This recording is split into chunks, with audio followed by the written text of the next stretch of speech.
কিছু আছে অস্বস্তির নেশা। মানে কি? বলে দাদা নিরামিষ খাওয়া যায় কিন্তু প্রতিদিন খাওয়া যায়। আমাদের এক দাদা ছিলেন, উনি বিদ্যুৎ কর্মকর্তা, এখন লতেশ দা, আমার আগে সেক্রেটারি ছিলেন ঢাকা বিশ্ববিদ্যালয়ে।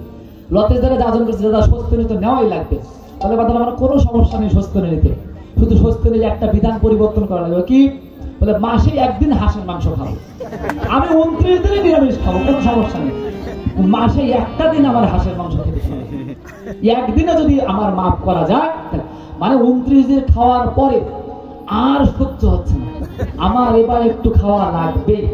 নেশা, এগুলো কি নেশাকে বলেন? যেটা না করে থাকা যায় না, নেশা কাকে বলে? বস্তু যেটা না করে আমি পারবোই না, ওটাকে বলে নেশা। ঠাকুর বলছেন সব নেশা বাদ দাও। কিসের নেশা করো? অজপা নামের নেশা। যে নেশায় তোমাকে ক্ষতি করবে না, যে নেশায় তোমাকে অমানুষ করবে না, যে নেশায় তোমাকে অন্যদিকে নিয়ে যাবে না, যে নেশায় তোমাকে ভগবানের দিকে নিয়ে যাবে, যে নেশায় তোমাকে মানুষ হওয়ার পথে নিয়ে যাবে, যে নেশায় তোমাকে ঈশ্বরমুখী করে তুলবে, যে নেশায় তোমাকে জীবনমুখী করে তুলবে, যে নেশায় তুমি জীবনের সন্ধান পাবে, সেটাই আসল নেশা। অন্য সব নেশা বাদ দাও। থাকুক। ঠাকুর বলছেন দেখো নিষ্ঠা থাকলে কি হয় জানো? নিষ্ঠার গুণ কি জানো? নিষ্ঠা থাকলে যেমনই হোক প্রভু তাকে টান দিয়ে নিয়ে নেন। শুধু একবার প্রভুকে ভালোবাসতে হয়। আজকে যুব সম্মেলনে সম্ভবত পলাশদার বক্তব্য, কার বক্তব্য শুনছিলাম, যে মনের মধ্যে যদি বিশ্বাস না থাকে, নিষ্ঠা না থাকে, হয় না। আমি গঙ্গা স্নান করলাম, আমার ওর মধ্যে যদি গঙ্গা স্নানের বোধ না জন্মে, যে গঙ্গা স্নান করলে আসলেই কিছু হয়, লাভ নাই। সারা জীবন ধরে আমি বিষ্ণু উপাসনা করলাম, গীতা পাঠ করলাম, ভাগবত পাঠ করলাম, অনেক কিছু করলাম, কিন্তু আমার বোধের মধ্যে, আমার নিষ্ঠার মধ্যে যদি কৃষ্ণ প্রেম না জাগে, কৃষ্ণ প্রেম জাগা মানে কি?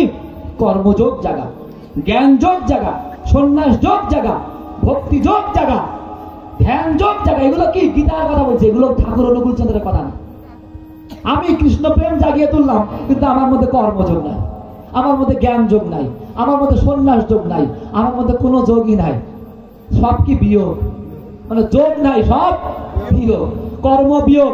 বলছে কি করো? কাজ টাজ করো না, হরিনামে চলছে।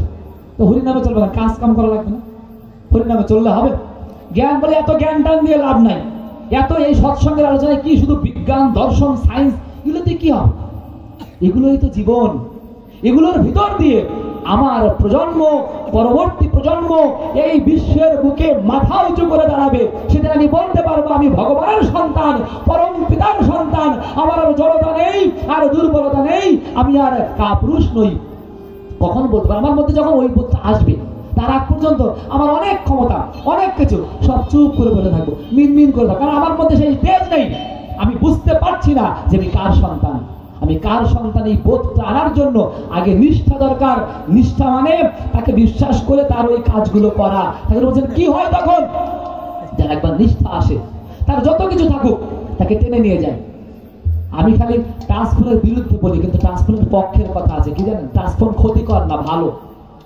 ট্রান্সফোনে যদি কাজ করা যায়, কৃষ্ণের মতো অনেক কাজ করা যায়। জগতে সৎসঙ্গেরও অনেক প্রচার হয়, ভালো কাজও করা যায়, কিন্তু নিষ্ঠা ঠিক থাকতে হবে। মানে ঠাকুর বলছেন দেখ, একটা বড় চুম্বক লোহা যত দূরে থাক টেনে নিয়ে আসে।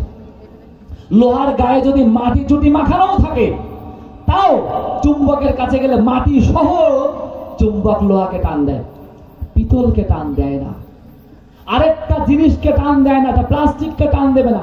মাটি চুটি মাখানো থাকলেও লোহা যদি হয়, প্রকৃতপক্ষে চুম্বকটাকে টান। প্রকৃতপক্ষে যদি রাধাভাব জাগে, প্রকৃতপক্ষে যদি নিষ্ঠা জাগে, আমার হাতে টাচ মোবাইল থাক, আমার অনেক বাজে ইয়া থাকুক, অমুক থাকুক, তমুক থাকুক, ঠাকুর কি বলেছেন? পাপ করে থাকিস, স্ত্রী হত্যা, গো হত্যা, অমুক, যত পাপ করে ছুটি আয়, একবার পরমাত্মার ভাবা ভাবিত যা কিছু থাক, টাচফোন থাক না থাক, যাই থাক, কোনো সমস্যা নেই, ছুটি আয়। মানে নিষ্ঠা যদি একবার হয়, সব কিছু নিয়েও তিনি টান দেবেন। কি হয় তখন? ঠাকুর বলছেন নিষ্ঠা তৈরি হলে বোধ হয়। নিষ্ঠার পরের স্টেজ বোধ, সেন্স। কমন সেন্স যদি না হয়, কোনটা করব কোনটা করব না, কোনটা খাবো কোনটা খাবো না, এখন কোনটা করা উচিত কোনটা উচিত না, এই সেন্স এখনকার যুগের ছেলে পেলেদের নাই, এখনকার যুগের মা বাপের নাই, এখনকার যুগের কারোরই নাই। কেউ জানে না। কেউ বোঝে না আমার এখন কোনটা করা উচিত কোনটা করা উচিত না। একজন ধার্মিক জানে না কোনটা ধর্ম কোনটা অধর্ম।